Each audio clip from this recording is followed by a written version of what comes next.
Hello everyone, in today's video we're going to be taking a look at visual detection and how it is affected by different times of day. Now when I'm referring to visual detection, I'm talking about more than just looking. I'm also talking about things like low light television, infrared, things along those lines. Now the reason I'm doing this, of course, is to provide everybody an opportunity to kind of see how certain mechanics are modeled and what things do. So what I have here today is I have myself an infantry section. I'm in the Galapagos, by the way, in case you're curious. I'm going to go ahead and open them up. They have a really simple sensor here. It's called the Mark 1 eyeball. I'm sure you've seen it before. Haha. And what we're going to do is we're going to unpause my scenario, speed up time here, and we're going to go ahead and wait till we just spot something. Aha, we have spotted something. So what I'm going to do now is I'm going to go ahead and select this bogey here, and I notice I've detected them at a range of about 46.8 nautical miles. Now, that's a pretty good distance there. That's really far, actually. And personally, I can't normally see things that aren't, the size of a mountain at 50 nautical miles, yet we had no difficulty detecting them with an eyeball. Okay, keep in mind, we've got no binoculars or anything along those lines helping us out here. And you're sitting here going, oh, wow, that's actually really impressive. How were they able to do that? Well, let's take a look why. When I go down to my air contacts and actually click on this one, you will notice that my observation post detected them by a very large contrail. And they actually detected them at 53 nautical miles. Also, I have my game set up so it reduces to 1x time. Interesting. So, of course, we know these guys are way out there. We picked them up by their contrail. Next thing I want to make you go ahead and observe here is if you look up at the tippy top, you'll observe that it is 12:07 local time. It is the middle of the day, and we were able to pick them up at 53 nautical miles. So what I'm going to do is I'm going to unpause here. I'm just going to speed up time. We spotted something else at a little bit closer of a distance. You notice I have a third bomber here. We picked him up at about 10 nautical miles-ish. So let's go ahead and take a look here what we detected. Observation, no contrail detected. So your brain is going, oh, well, that makes no sense. How come these different altitude, 12,000 feet? So obviously we weren't marking. Generally, you're not going to start marking, again, this is generally, until you get to about 20,000 feet and up. Anything below that, you're probably not going to mark. And by mark, I mean you're going to leave a contrail. So anyway, I'm going to go ahead and unpause here. And again, let some time pass. Whoa, we spotted some more things here. Wow, this is just a spot-a-palooza going on right here. I noticed a really small contrail here in this one. I also noticed a really small contrail in this one. And again, we have different targets. Really fun pro tip, by the way. If you zoom in like this and you click on something, it'll actually highlight where you saw it last, which is really handy here. Now, there's one other thing I want you to observe, and that's the fact that nothing that I'm seeing, again, you can't see my finger quotes, but I'm seeing these things, I have been able to get a very accurate fire control quality lock on. I was able to identify several of them as dangerous. Of course, these are Tupolev 160s here. I never use those for anything, so I'm like, I'll use some Tupolev 160s. And of course, these other targets are just going to kind of sneak on by. This one's, I think, an attack airplane. This one right here is, I'm pretty confident it's a fighter, but, oh, there's something else I just spotted. What's this? Oh, another blackjack. Oh, he was a little bit lower. That's why we didn't see that one until the very end. And of course, they're just going to kind of scoot and fly away just like that. So what I'm going to do now is I'm going to reload my game real quickly here. Test, yes, there's no other way to name a scenario like this. So what I'm going to do now is I'm going to reduce the time of day to the middle of the night. So I'll subtract, let's see here, 8 hours off will get me to 4 in the morning. We'll do 10 hours off, 0800. I think I did the math completely wrong. Yes, I did the math completely wrong on that because I'm a bad person. 2200, press OK. I keep doing the math backwards. So bad at this sometimes. I'm sorry. All right, we'll go get the middle of the night now. Now, one of the things I was very curious about when I was originally testing the scenario and getting this ready earlier, just to make sure everything works kind of a thing, is I never bothered to double check to see if the phases of the moon work. And I actually tested the phases of the moon, and I can safely say that I could not find an appreciable difference in spotting distance at full moon versus no moon, or new moon is the technical word there. Also, Duran. So one of the things we have there is that's not a factor, but nighttime is a factor. So I'm going to go ahead and unpause again. I'll go ahead and speed up time. We spotted something. Fantastic. So let's go ahead and see. We have a new air contact here. This is at 15 nautical miles. I spotted this particular target. So my detection distance, if you want to pull out a calculator real quickly here, it's pretty quick here. 15 divided by, what do we say, 53, I think? We're down to 25% of the spotting distance, about, 0.28. And again, this is all just experimental. So some of this is not going to be accurate no matter what. Keep in mind, one of these bombers is significantly higher than the other one, but that is okay. So I'm going to go ahead and unpause. They're just sort of chewing. They're going to chew by. I can't even identify what they are. I just know they're up there because they're contrails. Oh, got something. What's this? We can identify it as a blackjack. They actually got close enough that we could see them. So they got something else here. What's this? Oh, another blackjack. Aha! You guys think these are all bombers. They're not all bombers. Whoopsies. So we didn't even identify them correctly. And of course, we didn't spot the other aircraft that were going by. So you can see there that we had a 1/4 effective visual range at those distances, which is really, really relevant. So what I'm going to do now is I'm going to reopen my scenario here. And this is one of the nice things about these scenarios. And I'm going to go ahead and set the time of day to dawn. Now, if you thought my math was bad a minute ago, wait until you see me try to get dawn correctly. Let's try 1500. We need 5:55 a.m. I did the math. That's 9 a.m., so I got to subtract a few more of these. Whoa, let's see how close we can get. Again, if this thing had a local time thing on, a little scenario editor, I would be a very happy person, but we're never going to get that. All right, 6 a.m., so I need to subtract basically half an hour. So we'll do 11:30, because again, we need those bombers to take down. And if I hold my mouse here, you'll see that it says 5:30 a.m. dawn. We're well into civil twilight at this particular point, so we should be able to see things okay. So I'm going to go ahead and unpause one more time. Well, by unpause, I'm going to open up the message log. Speed up time. Oh, we spotted something. Let's see what we got this time. So now if I open this up, you will observe the fact that we have detected them at 35 nautical miles. It is actually lerped. Basically, if your maximum daylight is going to get you a spotting distance of maximum, which was, like I said, about 53. You can see here at dawn or dusk, depending on how you look at it, we got about 35 there. Pulling out my calculator. That gets us about 66%. So that's actually pretty good. But you can see even at dawn, you have a pretty substantial decreasing in the range of where you're able to detect things. Again, if you're making a little cheat sheet there, you can kind of have a pretty good idea that even though it's nighttime, you can still see things, especially if they have contrails. That's really important. As a matter of fact, if I speed up a little more, you'll notice that we pick up that other target right here, bomber, bomber, bomber. We got 3 different bombers going on here. We never actually, oh, there they are. I think we see the fighter. Let me see if we can actually see that fighter.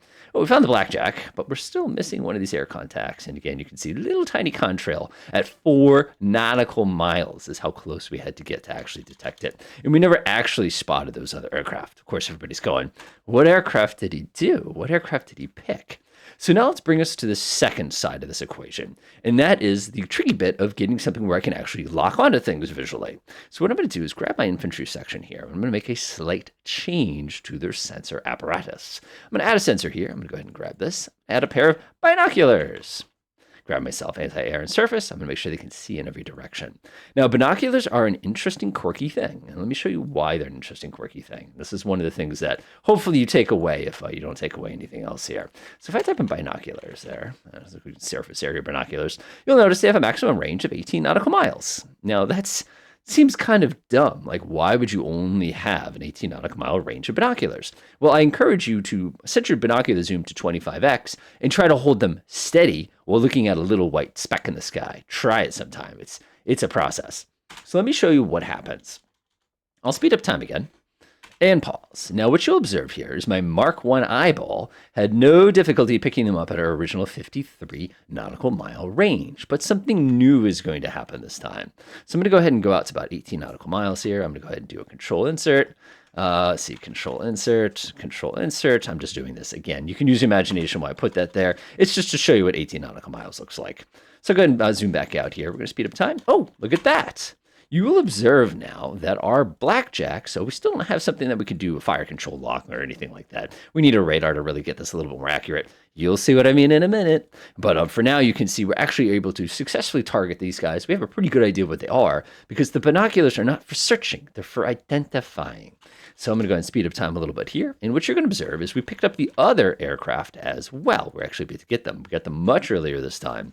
And what we're doing now is we're looking through our binoculars. See how we picked them up with the generic binoculars. And now we're able to actually track them once they get a little bit closer. So our fighter targets and whatever this attack plane is, we actually have a really confident lock on. Yes, we definitely do not have any speed, but we do have a course. Course is useful. Speed, we'd have to do the math on. But you'll notice, look at how much higher quality of a track I have. This track is enough that I could probably guide a weapon to it without turning on the radar. Keep in mind, name a weapon system, SA-19, I know, that you're able to guide something purely visually with absolutely no radar signal at all. But the thing I want to point out here is we actually had no difficulty. And yeah, that was an F-117. So if you wonder why it was so difficult to see, it doesn't really matter. But you can see here, because of those binoculars, we're actually able to identify things. And that's a really important point. And you'll actually see here, depending on how close we are, how far we are, we can actually identify it either by binoculars, see how it's generic binoculars here, or it's by the Mark I eyeball if they get close enough. Now, that's some pretty useful stuff. So I'm going to reload my scenario again, because, again, why not? Because science. And what we're going to show you now is what happens when you add in a computer-aided sensor. So what I'm going to do is I'm going to go ahead TV. So there's a lot of different choices for TV here, and I'm going to grab a really simple one here, and you go to generic TV camera. And when you go all the way down here, you're going to see that there's a generic TV camera, 3rd generation surveillance. So I'm going to go ahead and add this on. Now this is a pretty neat sensor, and I'll show you why. It's actually almost too good. You'll see what I mean in a second here. So I'm going to go to TV here. Actually, but if we type in generic TV, this would be a lot easier, wouldn't it? Generic TV. Let's go ahead and scroll down here. There it is right there. Success. You'll notice it has a 30 nautical mile range. It also has a 20x zoom, which is huge. The other thing you'll notice is it can identify whose team it's on. It can classify it, and it has continuous tracking capability. That's an important point here because that's very challenging to do on certain types of platforms. So let's go ahead and unpause. And the first thing you'll notice is we pick up our bombers at our usual range of 53 nautical miles. And actually, I can click on this guy, and you can see very clearly that we're basically doing this the old-fashioned way. We're looking out the window and just sort of seeing these chaps. Now, if you remember, we had a pretty hefty range on those TVs, and you will observe that as soon as we got within that particular range, our generic TV camera had no difficulty identifying the target. You can see here, right when we crossed the threshold of, 30 nautical miles. Told you.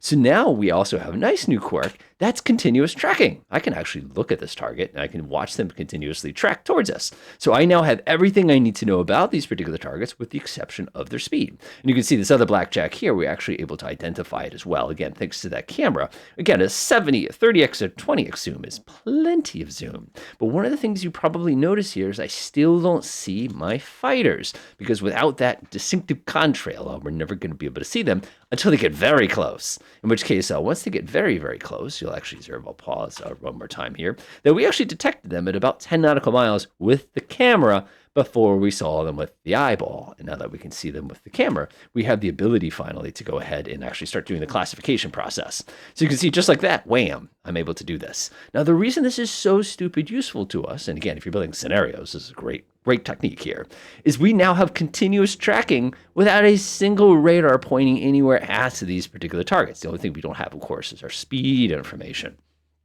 Now you're sitting there going, I like this. Okay, I like the cut of your jib here. You've got a lot of moxie, kind of a thing like that. And you can see just how effective this is from a game perspective. Now, I can't fire any missiles at any of these guys. We don't know their speed. We just know where they are. But again, pretty confident interval here. So I'm going to reset our scenario again. Again, I feel sorry for this poor scenario. I think I've used it millions of times. And what I'm going to do is put that TV camera back on. But watch what happens this time when we change the time of day. TV, we'll go to TV camera, we'll do surveillance. Go ahead and add that sucker on there. All the targeting cameras are really, really fun to play with. But for the purposes of our scenario, let's break things here. What did we say it was? I cannot remember what time we said. It's probably 8 or something like really smart like that. 6 a.m., not early enough. I told you we'd forget. 10 a.m. Press OK. Boop. There. Oh, that's even. This is what I get for doing math in the top. Whoa, 80. Let's go to 80 o'clock. That seems legit. Press OK there. Sounds good to me. Cool. 2 in the morning. Perfect. So we still have a camera, but they're not low light television cameras. So let's speed up time. We've detected something. And you'll observe here that our bogey here, we picked them up at 17 nautical miles. Remember when we did the math before? We came up here, we did one of these like that.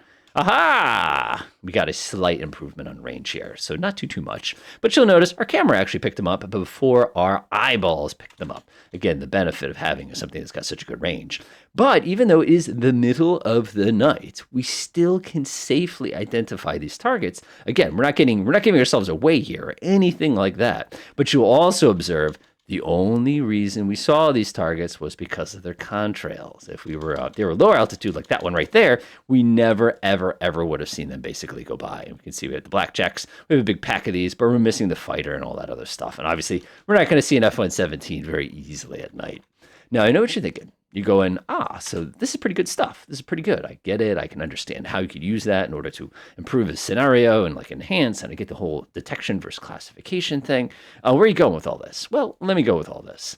What happens when you start using infrared cameras instead of using visual cameras? Now, everybody's like, I'll be able to see at night. This is great. It's not as great as you think. Let me show you why. So let's go ahead and open that sucker up here. We've added a generic FLIR. This is a very, very, very good sensor. As a matter of fact, if we go up to my sensor page real quickly, generic FLIR, we scroll down to the bottom, You'll observe here that I have a 45 nautical mile max range, 20 zoom. It is a fantastic tool. And you can see I can get IFF, I can classify, I can also get continuous tracking, everything you could ever want. So I'm going to go ahead and set the time of day. We learned this time. It's 8 o'clock. Bam, look at that, 2 in the morning. Unpause. Give it a moment. And you'll observe the fact that we don't pick this target up until, the same exact range. Actually, a little tiny bit further, because again, infrared targets are very, very obvious to see.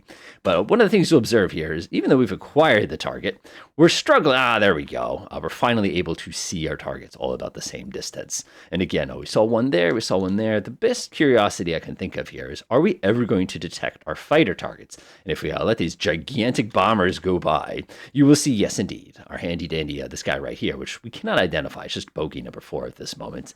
We have to wait until they get pretty much on top of us, even though we have that fancy schmancy FLIR system. Really, a FLIR plus a TV camera probably would have been the best combination if we were trying to improve our detectability over these really, really long distances.